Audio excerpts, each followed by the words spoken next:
to the RotoWire Prospect Podcast. I'm your host, James Anderson, and got a great mailbag episode for you today.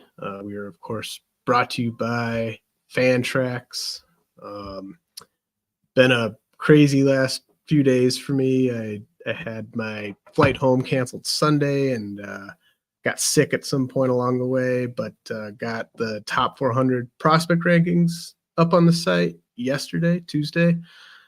Got all the ETAs updated, got the team top 20s updated, and then got the top 400 dynasty rankings updated today. Had those kind of ready to go for once I got the prospect rankings done, but then I had to go back through like 5 days worth of pitcher injuries to make sure I was factoring all those into the dynasty rankings update. So I'm working on like a couple hours of sleep right now, but I'm wired. I'm ready to go. We got so many good questions. I'm probably going to be able to publish the article version of this probably Thursday afternoon or Friday morning. And there's going to be way more questions in the article version. You guys sent in so many good ones, so many ones that I wanted to take the proper amount of time to answer. So look for those in the article version later this week.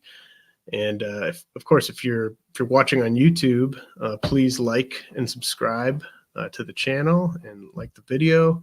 And if you ever want me to answer any of your questions, Twitter, the RotoWire Discord, the comment section of my articles, those are the three ways you can reach me. So yeah, I guess let's just jump right into the mailbag. MViola24 had a few questions here to start it off.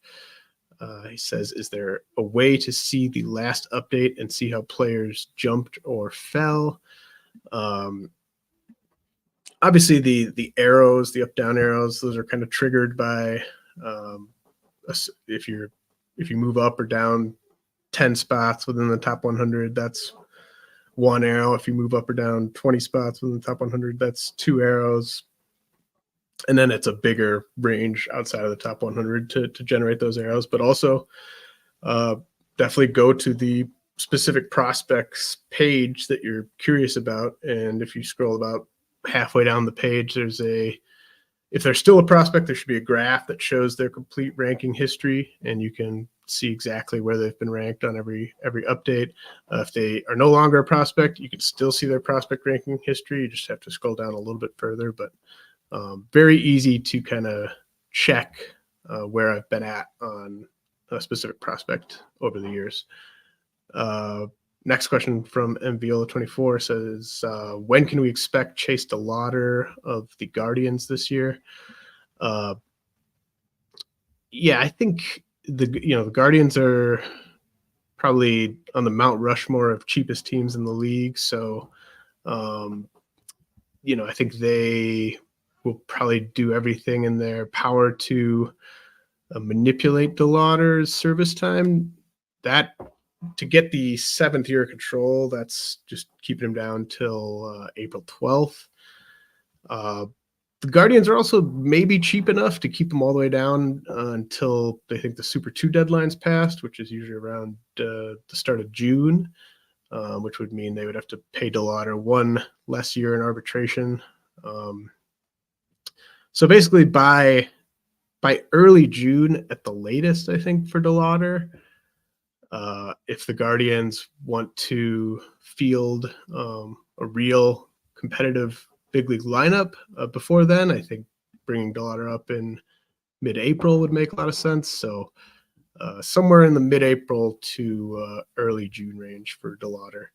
And then another one from MViola24, are the jumps in the ranks for guys like Ceddanne Rafaela of the Red Sox, Gavin Stone of the Dodgers, and Jared Jones of the Pirates due to them making MLB rosters or something else?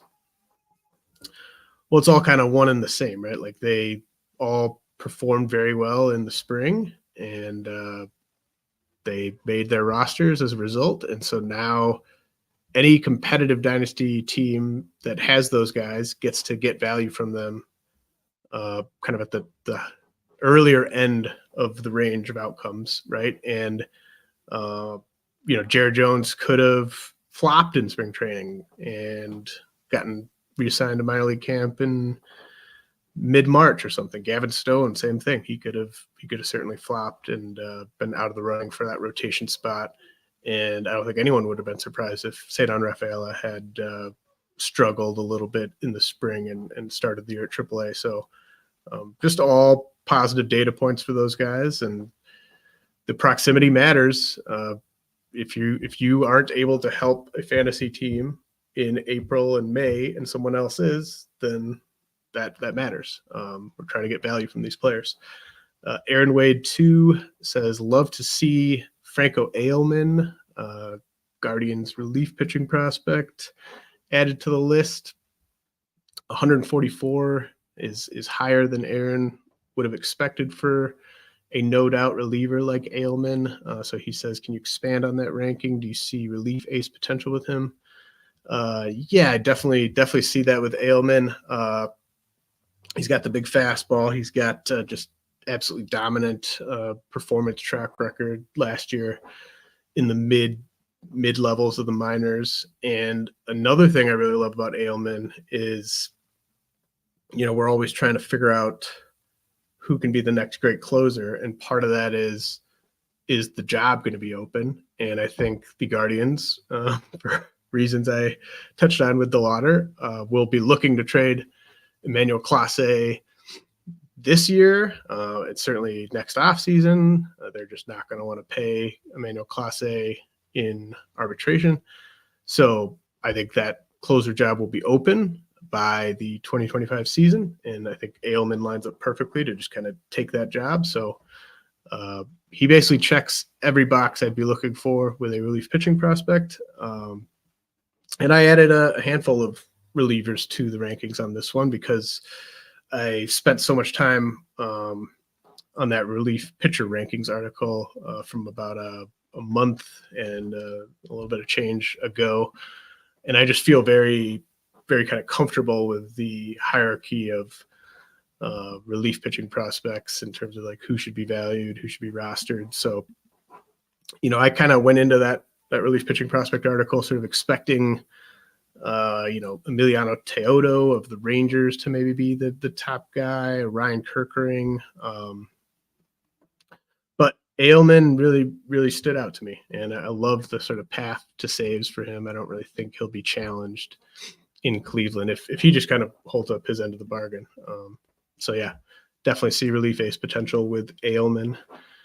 Paul Max says, what can you tell us about Logan Evans of the Mariners? He showed some good and some bad in the prospect breakout game versus the Padres. So yeah, I did get like a comment on one of the videos I did a week or two ago, just kind of wishing that this version of the update was released a little sooner, maybe in like mid-March. But if I'd done this update 2 weeks ago, 16 days ago, Logan Evans wouldn't have been included at all. And so it would have felt pretty incomplete to do a update mid-spring training. This is a time of year where, like, if you're someone like me, you're getting tips on players throughout the spring, who's looking good, who's looking bad. You also get to see these guys. You get to, there's more information than ever about how prospects are doing in the spring. And so that's about 80% of what goes into this update. The other 20% is probably like injuries and team context changing. But to do the update in mid-March would kind of take away half of that 80%. But back to Evans. Yeah, so he was, well, I'll tell you how I first heard about Evans. Saris and I were doing this slow dynasty draft. We were kind of towards the end of the draft, and Eno's always, about me adding hitting prospects when they've got upside. He's very against me adding pitching prospects, but he basically got a text about Evans 2 weeks ago and drafted him in the slow draft without even telling me. He told me after he took him. And so like that was a pretty big sign right away that who never wants to roster pitching prospects in this league, just jumped on him as soon as he got a text from someone. And then from there, it just seemed like every day there was just more hype coming out about Evans. So he was sitting 92 miles an hour in college. Now he's 95, 97, touching 99. He also added a sweeper, and he already had a pretty deep repertoire. And he had good command in college, good command in his brief pro debut last year. So there is, I don't really buy the George Kirby comps necessarily, just because like Kirby was a big time prospect as an amateur even before he added a little bit of velocity, just because of how elite his command was. But it is sort of similar to Kirby in that he did add velocity and came in as sort of a pitchability guy. So when someone like that adds 4 miles an hour to the fastball, that's a big deal. As for that breakout game, that was basically the one knock on his spring when he kind of unraveled there. Just for him to even be starting in that game was kind of a good sign of how far Evans had come. So yeah, I think, if you're looking for a pitching prospect flyer outside of the top 100, I think Evans is a really solid add. And we obviously love the home park in Seattle. I think they have inarguably, top 3 track record, I guess, in terms of developing pitching prospects. So, everything I'm hearing about Evans is good. We'll see if it actually translates. So this will be an interesting case, because I struggle to recall a guy basically going from unranked to having every prospect writer at a major outlet pumping them up in the span of an offseason and a spring trading. So we'll see, if he's as good as everyone's saying he is, and that includes me, I guess. But yeah, very, very fun story. Joe McHugh says, any lean or buzz about prospects who could get the aggressive assignment or skip complex ball, like Sebastian Walcott of the Rangers last year, Jackson Chourio of the Brewers. I know Joe knows this, but Walcott obviously went to the DSL for 9 games, and then he got the aggressive assignment to the complex league. And I could see Paulino Santana with the Rangers getting the same sort of treatment, going to the DSL for about a week or 2, and then quickly getting the bump to complex ball. As far as guys like Jackson Chourio, who could go for DSL 1 year and then just completely skip the complex leagues and go to single A. I think Yofri Rodriguez with the Brewers in that same org as Chourio, I think he's a candidate. I think Rainer Arias with the Giants is a candidate. More basically, Arias just sort of seems very physically developed to the point where it might not really be a fair fight for someone like that in complex ball. And then Yoendry Vargas, I guess, with the Dodgers would be maybe another guess for someone that could skip the DSL and go to, or skip complex ball and go to single A.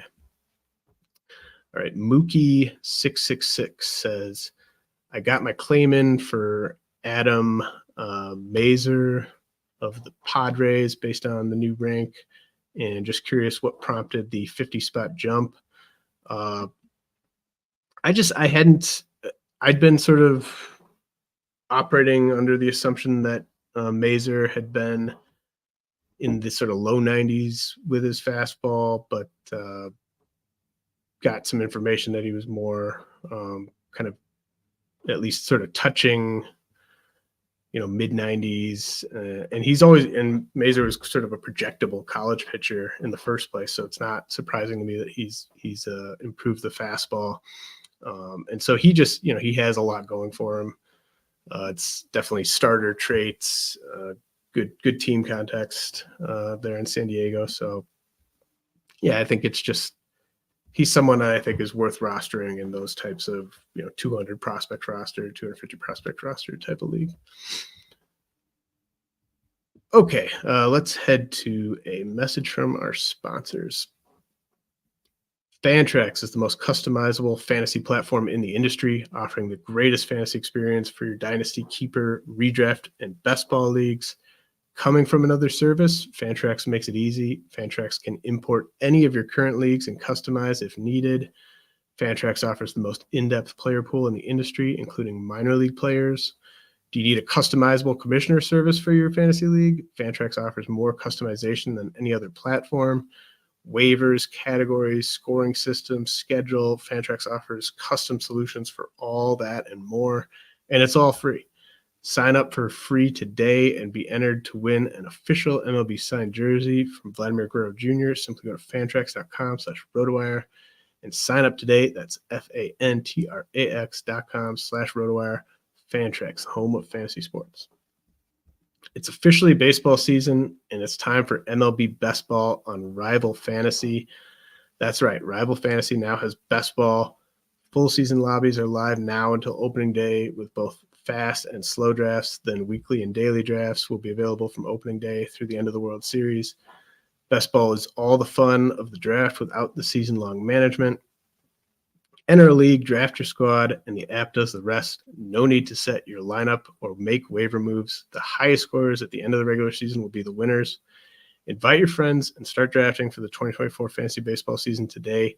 Sign up at joinrival.com/RotoWire for a $200 deposit match and $25 in free entries. Welcome to the future of fantasy sports. Welcome to Rival Fantasy. Finally, baseball is back this MLB season. Knock it out of the park with vivid seats and score great tickets to the biggest games of the year. Every fastball, every home run, and every eye-popping play of your favorite team live and in person. Plus, with Vivid Seats rewards, you earn rewards with every single purchase. Just buy 10 tickets, then cash in your credit toward your free 11th ticket. Talk about an easy win. And here's a pro reward tip. When buying tickets for your whole group, split the bill and make progress towards your free 11th ticket even faster. From behind the dugout to the upper deck, Vivid Seats has great tickets for all the 2024 games that matter to you. Just visit vividseats.com or download the app today. Vivid Seats, experience it live. See vividseats.com/rewards for terms and conditions. All right, we're back with the mailbag. J Steen17 says, any thoughts on next year's FYPD class? I've heard it's not very interesting. I've heard the same. As longtime listeners should know, I do not kind of wade in those waters this time of year, especially. Just got way bigger fish to fry than worrying about the amateur market right now. I do kind of hunker down. Once I do the next big update to the top 400 prospect rankings is before Memorial Day weekend.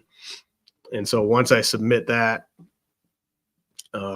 then it's just full on draft mode, working on my rankings, my pre-writes for all the players who are going to get drafted.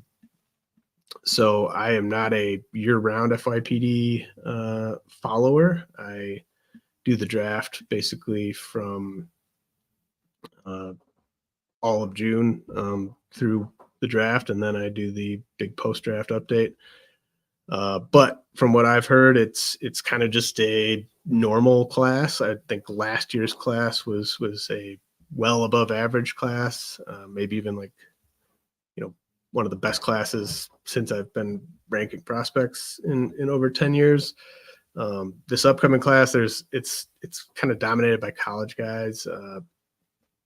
Travis Basallo from Oregon State is the guy that I've heard the most about. I know Charlie Condon is another college hitter to get excited about. There's college pitchers and Chase Burns and Hagen Smith. But it seems like a normal, or maybe even like a C-, D+ type of class. That can change. And part of why I don't follow it year round is so much can still change about who's good in a class from like even now until the draft. So yeah, I don't think it's very interesting. Ross Redk, other than Great American Ballpark, I assume, what's holding you back on Ty Floyd of the Reds? From what I've read, the fastball is a unicorn pitch, and the secondaries, though not used a ton at LSU, have flash potential and limited use. Do you just need to see him first? Yeah, so Ty Floyd, I do care about Great American Ballpark. Like that's a not as big of a downgrade as if you're a Rockies pitching prospect. Obviously, I don't rank Rockies pitching prospects, but also like Red Sox pitching prospects not ideal. Cincinnati's definitely not ideal, but you can get fairly high. With Ty Floyd, it's just let me see it. I believe the fastball is a great pitch, but like I'm not going to just assume that the secondaries are going to work and he's going to be great at sequencing all of it. Let's see how it goes, and if you can earn your way into a fairly high spot on the top 400, even as a Reds pitching prospect. Case in point, Chase Petty. Got Chase Petty in the top 100 now, so it can be done. But yeah, just want to see it first. Not going to take it for granted that everything's going to transfer great. Chaz Beef, does the complex league schedule moving earlier affect how you're willing to roster the players more likely to start the season there? In the past, you smartly mentioned that if you aren't willing to hold a guy until mid-June, they're not worth adding. Seems like the bar will be a lot lower now. Curious if that changes things a bit. So yeah, the schedule change that he's referencing. So last year, the two complex leagues opened on June 5th and finished on August 22nd. This year, they'll begin on May 4th and will wrap up on July 25th. So those regular seasons will complete basically just right after the draft, essentially. So I definitely think part of that was just because of how hot it was getting down there. Just kind of miserable conditions if you're in the complex leagues in August. So yeah, that makes sense to me. But to the question, certainly, because if you're rostering a prospect and dropping them between now and May 4th, when these leagues start up, that can happen, but that definitely means you're kind of pulling a quick trigger there. You're dropping somebody after about 4 weeks of play theory. So you're jumping on a guy that's performing well at a very small sample. So I'm much less likely to want to drop a prospect in early May than I am in early June. So it definitely matters. I still wouldn't recommend going too heavy on rookie level players. But I think that's very smart to point out that the changing schedule does kind of make that more of a feasible stash game. Aaron Wade 2 says, can you speak to your rank or outlook on Ryan Birchard of the Brewers? Don't know much about him other than the crazy K rate in college. Are you betting on the Brewers JUCO developmental history? Yeah, the Brewers are basically the best when it comes to grabbing guys out of JUCO, pitchers out of JUCO. Aaron Ashby, Jacob Misiorowski, Carlos Rodriguez, all JUCO guys. So Birchard, I think he was sitting mid-90s with the fastball and had 2 quality breaking balls during fall instructs. I think Josh Norris might have a video of that up on Twitter from fall instructs. But yeah, so Birchard, I think he's got the tools to really break out as a starting pitching prospect, and then he's in the perfect place to kind of maximize those tools. So like the upside with Birchard, and so I slotted him in kind of in the middle of the rankings on this one. Matt L. Do you think we see Coby Mayo of the Orioles as an early season call-up around the same time or shortly after Jackson Holliday with his strong spring training performance, or do you think he will have to wait for some of the logjam at corner, infield, and DH to clear up a bit? I think it's just going to all determine, and I got a few questions about Mayo, similar questions. it's just all going to be about, how's Mayo performing, obviously, how's Holliday performing. Are those guys like clearly ready for the promotion? It seems like that they would be. Mayo's probably more ready than Holliday. But then how are the guys that are playing over them performing? How's Ryan O'Hearn doing? Are there any injuries? How's Ramon Urias doing? I was kind of theorizing I was on the SiriusXM show with Jeff Erickson and Nick Whalen earlier today. And, they've got like Ramon Urias and Jorge Mateo who are out of options. And I could see Ramon Urias even getting designated for assignment or something like that early in the season if he's not performing that well as a corresponding 40-man move for them adding a Holliday or a Mayo. So I don't think this is a situation where the Orioles could tell you, like, we're definitely planning on bringing up Mayo around April 20th. But I think they're going to be open to bringing up Mayo and or Holliday starting on April 12th, basically. And I know they said with Holliday too, like part of the reason they sent him down is they expect to face a decent amount of good lefties early in the season. So I know Holliday has not faced many good lefties early in his pro career. With Mayo, Mayo's great. Mayo doesn't really have anything to work on. And I've said before, Mayo's better than Ryan O'Hearn right now. Mayo might be better when you factor in defense than Ryan Mountcastle right now. Certainly better than Ramon Urias right now. And the Orioles know this. The Orioles aren't, they're not doing this like a true meritocracy, but they have to make the pieces on the roster fit. And so you can't just, you can, but you don't want to just cast off all of your veterans for all your prospects in one set of spring roster cuts. So I think Mayo will be up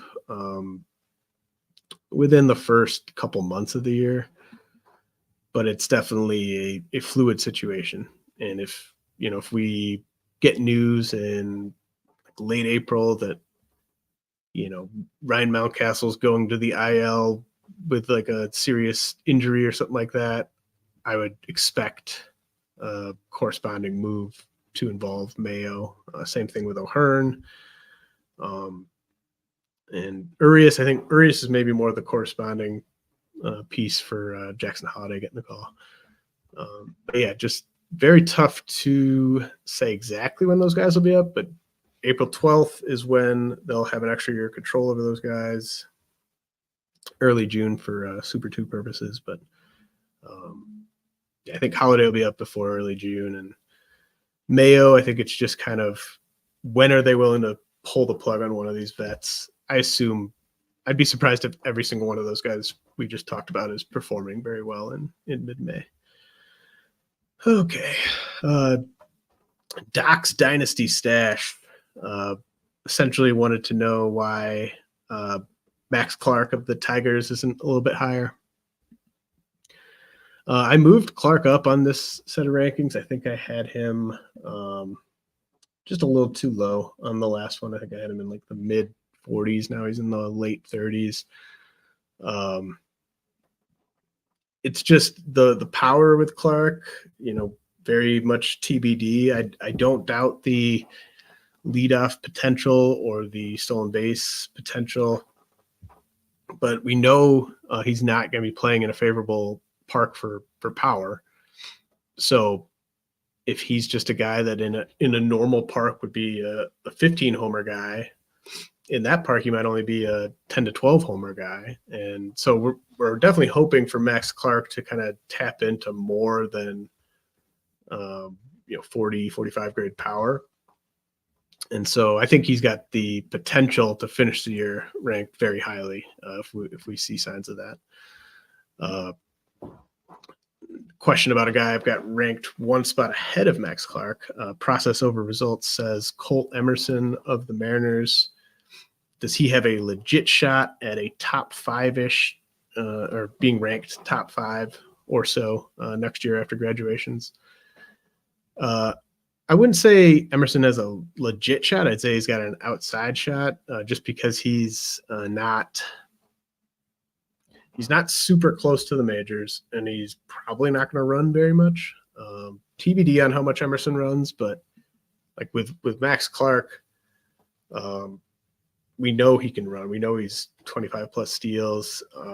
I would say Clark is actually more likely to finish the year top 5 than Emerson.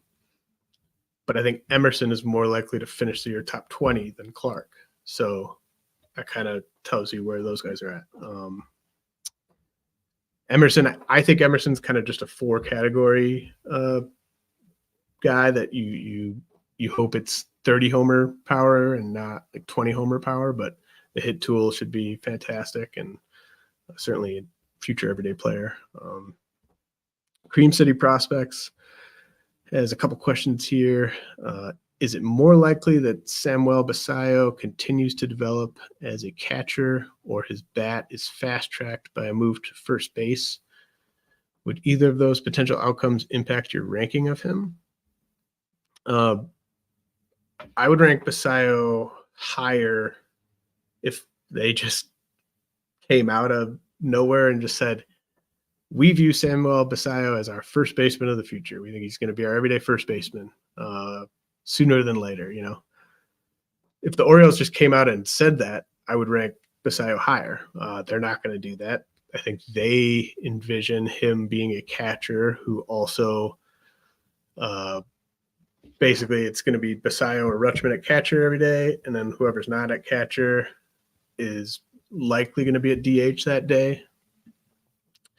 But I would rather have a awesome first base prospect than an awesome catching prospect.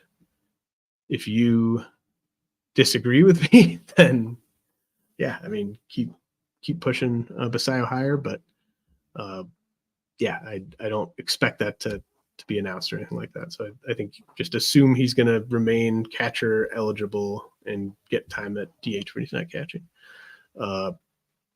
Cream City Prospects' second question was, around what range do you anticipate the 2024 MLB draft prospects to slot into your rankings, or the top ones?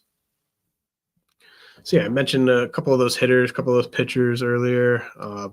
I think they could slot top 25. You know, I think maybe 2 to 3 players from this draft could slot into the top 25. But that's kind of more about just sort of how many quality prospects I expect to graduate from that top 25. So I think there's just going to be spots up for grabs. And at a certain point, you just put someone that is really talented with no pro experience in over someone who has already kind of shown some limitations. So yeah, I think there'll probably be 1 or 2 hitters, maybe a pitcher in the top 25 there, but we'll see how it goes. Tom Braun. I'm in the 20th year of my home dynasty league. On the pitching side of things, can you tell me 1, rest of the season, and 2, the next 5 years? How do you rank Tink Hence of the Cardinals, Jacob Misiorowski of the Brewers, AJ Smith-Shawver with Atlanta, and Noble Meyer with Miami? So rest of season, AJ Smith-Shawver, and then a gigantic gap. It's possible none of Misiorowski, Hence, or Meyer pitch in the majors this year, and I would expect that Meyer will not pitch in the majors this year. I don't expect Tink Hence to pitch in the majors this year, and I think if Jacob Misiorowski does pitch in the majors this year, it'll be out of the bullpen. As for the next 5 years, it would be AJ Smith-Shawver. And then I think, Misiorowski, Noble Meyer, they're right there together. Like I could go either way there. Meyer probably a better bet to be a starter than Misiorowski, but Misiorowski closer to the majors if he has a good season this year. Both of them are candidates to suffer an arm injury at any moment, given how hard they throw. And then a gap to Tinkens to round out the order for the next 5 years for those guys. Cam Gustafson. Should more guys graduate this year than normal, or does it just feel that way? So graduate the prospect rankings. I think actually last year was the crazy amount of graduations year. But I do think it is trending towards most teams really kind of setting things up for young players to step in to prominent roles than ever before, just because that's how you keep costs down. So I think, we're going to have a lot of guys graduate. I wouldn't think quite as many as we had last year, but maybe more than you would have had in just a random year 5 years ago. Andrew Mason, are you more likely to rise players faster depending on the org they are in, such as O's or Mariners position players? Would you now be more likely to give Mets pitching prospects a bump now that David Stearns is in the front office, as another example? The Mariners have done a good job drafting and signing position players, but I don't think they've got just an awesome track record of developing position players relative to an average org. They now pitching, like Mariners pitching prospects, like I just talked about with Logan Evans, that'll get you a bump because I know the Mariners know what they're doing there, and but it's also a great home park. And with the Orioles position players, I think at this point it's kind of a negative to be an Orioles position player. Like, we know the Orioles are gonna find the right guys, they're gonna draft the right guys, they're gonna sign the right guys internationally, but there's just, look at where Dylan Beavers is, Connor Norby is on the rankings. Look at where Samuel Basallo is. Coby Mayo might be my number 5 overall prospect in a different org, and Samuel Basallo would probably be a top 25 prospect in a different org. It's so crowded there. That factors in.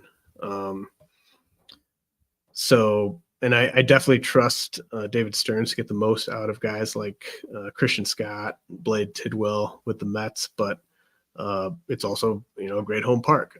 So the depth charts and home parks are more likely to affect my rankings than teams that have a very good developmental track record, because that ends up becoming a negative, like with the Dodgers or with the Orioles. If you're just not a good enough prospect to break in, then you're just stuck at AAA until they trade you. It's more kind of, I would factor it in as more of for the big negative orgs, like the Angels, the White Sox, the Royals, the Tigers. Like, there's orgs where it's just, I don't necessarily trust you a ton. But the teams that are good at it, it's not as much of a bump. Usually it's more what's the guy's path to playing time. If it's a hitter, are they going to be playing in a favorable hitting park? If it's a pitcher, are they going to be pitching in a pitcher-friendly park? That type of thing. All right, Peter Turner. Feels like Colt Keith of the Tigers isn't getting as much preseason buzz as typical for a prospect winning a job out at camp. And then he says, like, compared to Jackson Merrill, compared to Victor Scott. What kind of fantasy asset do you see Colt Keith being? I think the reason he didn't get much buzz is because there wasn't really any drama there. He just signed the extension and had a kind of middling spring training, and he's just going to be up. It's not like he lit the world on fire in the spring and generated buzz. It's not like he surprised people and won a job. It was just kind of a foregone conclusion that Keith was going to make the team, unlike those other guys. I think he's a very high floor hitting prospect. I think he could be kind of a 275-ish hitter with 25 to 30 homer power.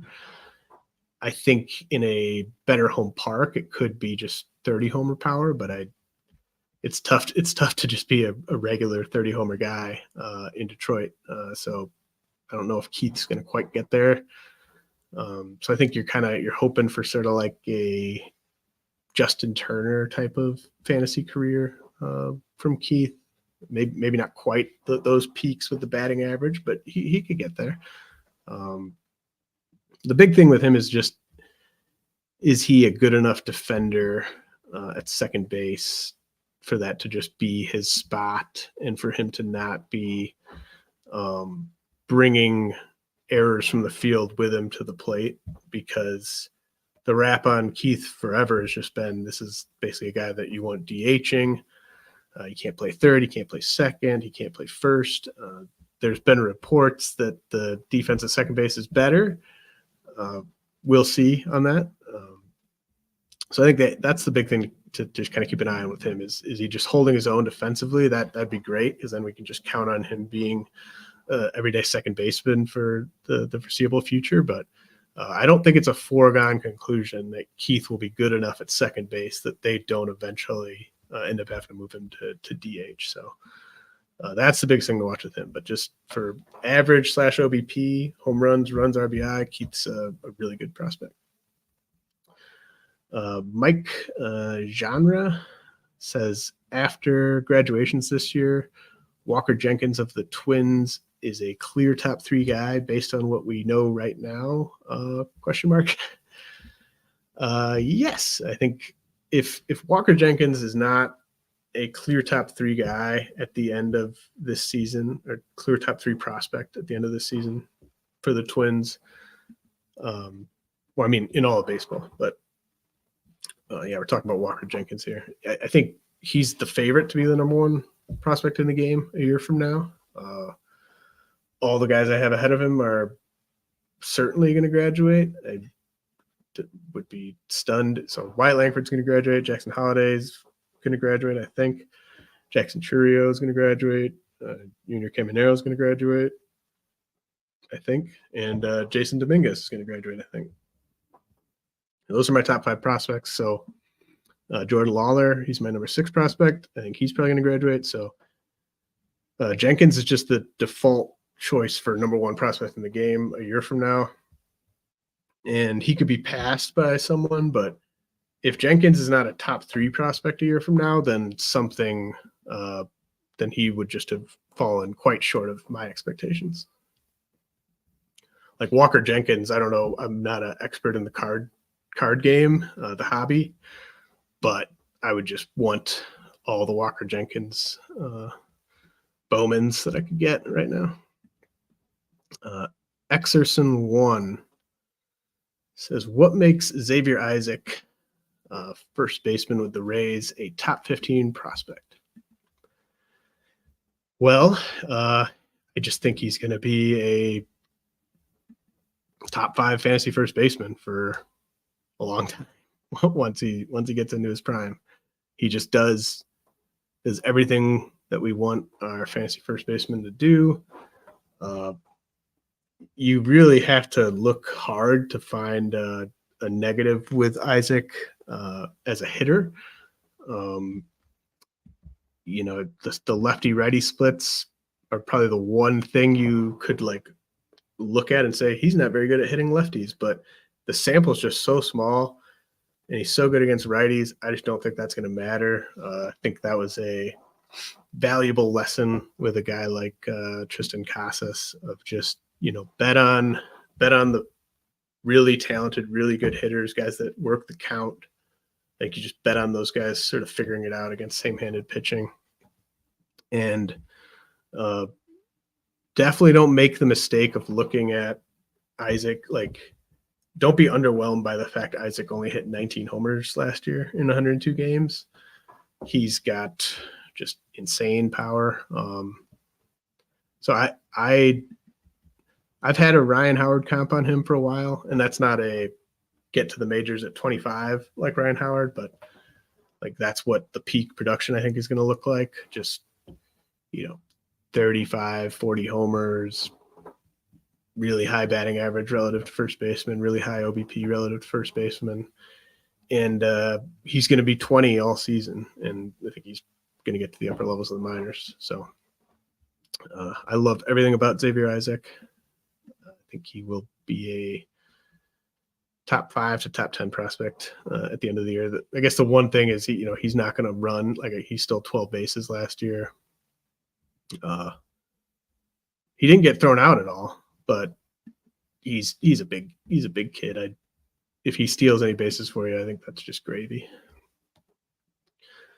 Mike Roberts says, best left-handed pitchers 3 to 5 years from now, essentially removing proximity. And then he throws out Ricky Tiedemann, Kyle Harrison. He corrects my pronunciation of the electric lefty in the Yankees farm system, Lalane. Robbie Snelling, Noah Schultz, anyone else?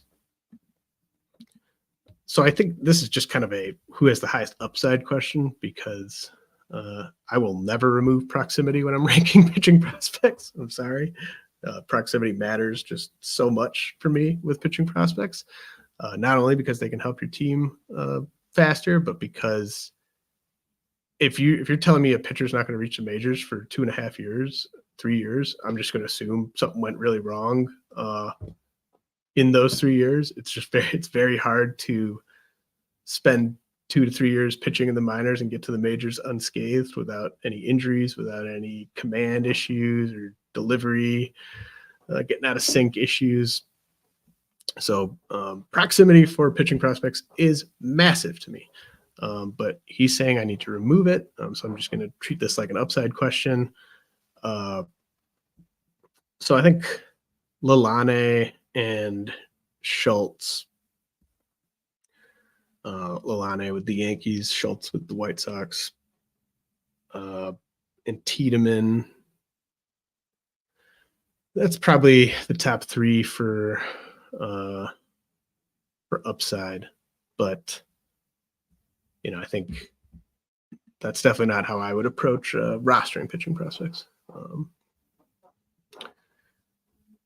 And Snelling, Snelling maybe has the lowest upside on paper of those 5, but he's also just such an impressive young pitcher who just keeps doing remarkable things relative to how young he is. I just wouldn't bet against him. And Harrison's breaking camp in a rotation in a great pitcher's park, and he's got a chance to K 200 guys this year. So definitely the one I would want to roster. All right. Grammy J. Am I the only one who thinks the hype on Wyatt Langford isn't high enough? His combo of discipline, power profile, and max EV look like Pete Alonso with less chase, with 60 speed. Got to see him handle MLB pitching, but I feel a 35 homer season is imminent. First rounder next year. I love this premise. I don't know if the hype is too high on Langford among the people who really believe in Langford, like myself, but just the fact that we've got people out there, saying like Langford is one of my top fades this year, which I got in the comments like last week over something else, and someone said that, and I was just like, whoa, okay.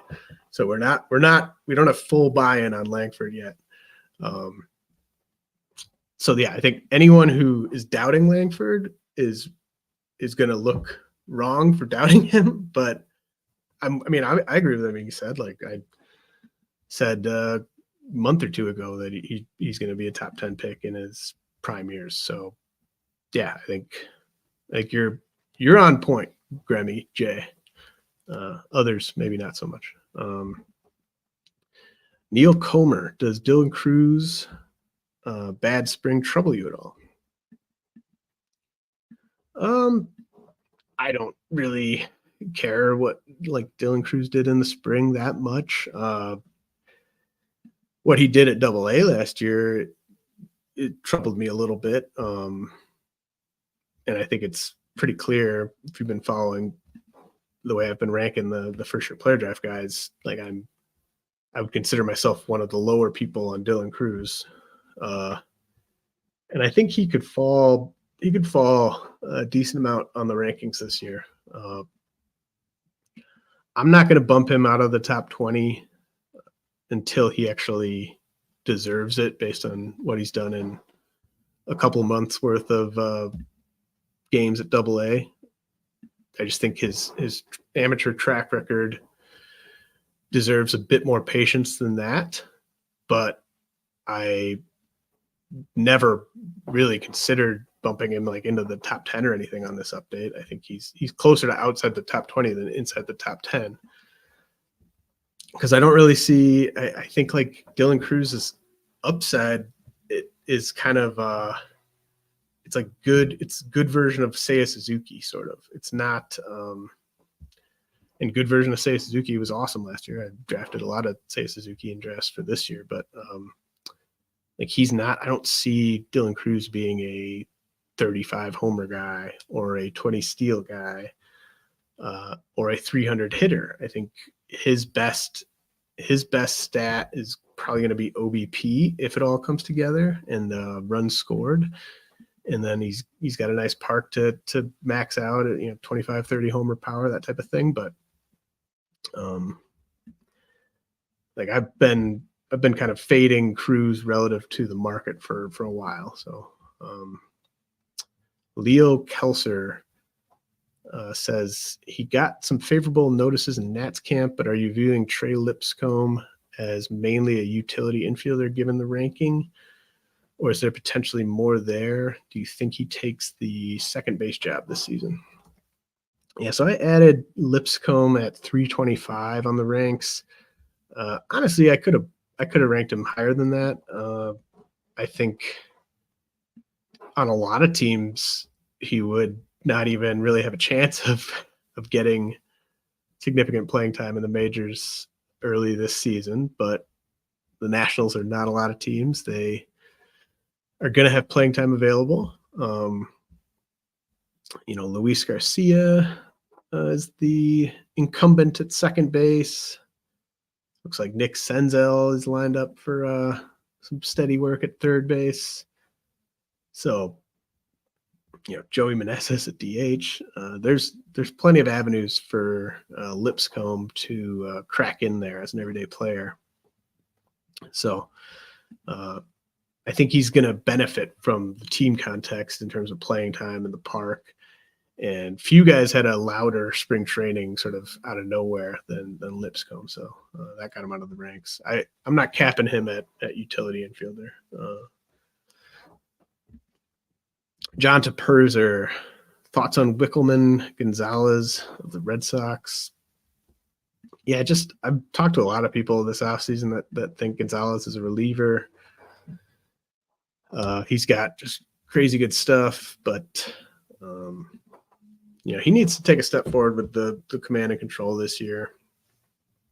But I think he's also got a chance to be the Red Sox long-term closer potentially if the command doesn't come all the way around. But yeah, he's just I fell in love with the stuff last year. Tough guy to rank. I think it's kind of, I'd say 60% chance Gonzalez is a reliever, 40% chance he's a starter. So that's kind of where we're at there. Finn, is Jacob Misiorowski a starter or reliever? So I said 60% chance for Gonzalez being a reliever. I'll say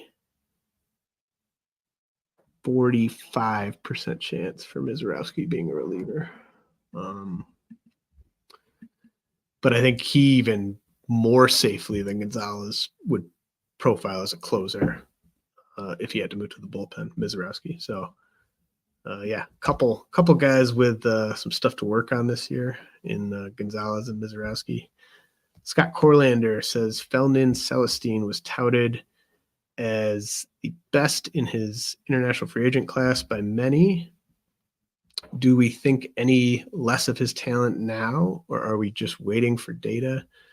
How does his profile compare to some of the top international free agents from this year?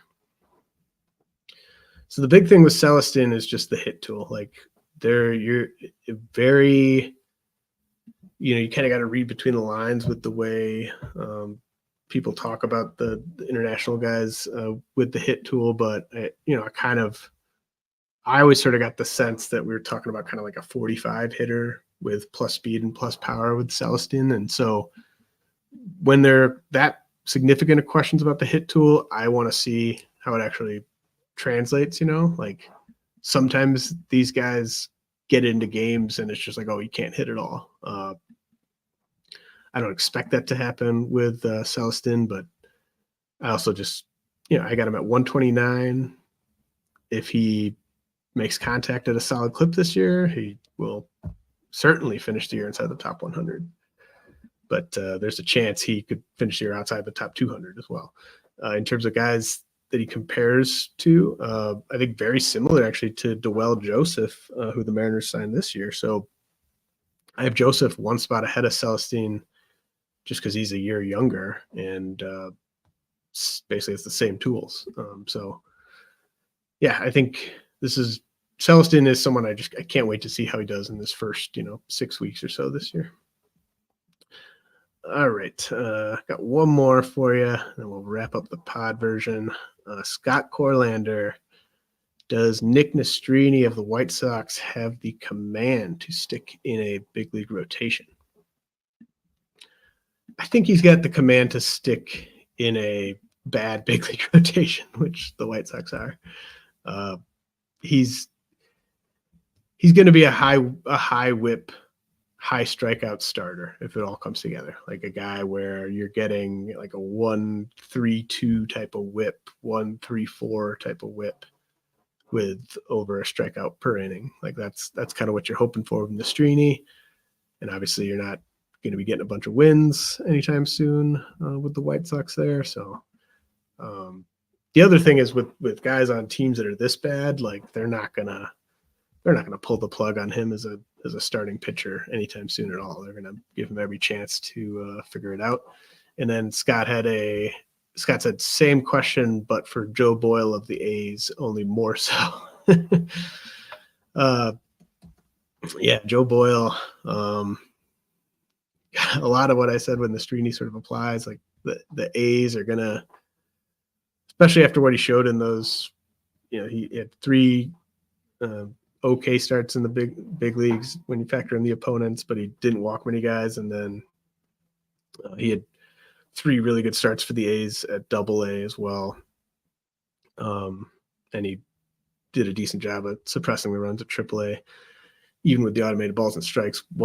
All this after the trade, right? Like he was just not a starter at all based on the numbers with what he did with the Reds. Boyle, he walked 15 batters in 18 1/3 innings in spring training and still made the rotation. So that tells you about the A's depth chart and about Boyle's control. I can't touch him. I'm not going anywhere near him. Again, I think they'll keep him as a starter as long as they possibly can, just because it's the A's and they don't have anyone else. Or they don't have anyone else with Boyle's caliber stuff. But yeah, I would just bet against him throwing enough strikes. And I think he's just the whip issues with a guy like this, and just the massive blow up potential on a per start basis with someone with this poor command. I have no interest until, like, if he fixes it all, then I might be interested the next year, but I'm never going to buy in on someone like that based off of the limited sample we got from him throwing enough strikes last year. All right. Cool. Well, that does it for the pod, brought to you by Fantrax as always. And I'll get the article version of this up as soon as I can, probably Thursday afternoon, maybe Friday morning. We'll see.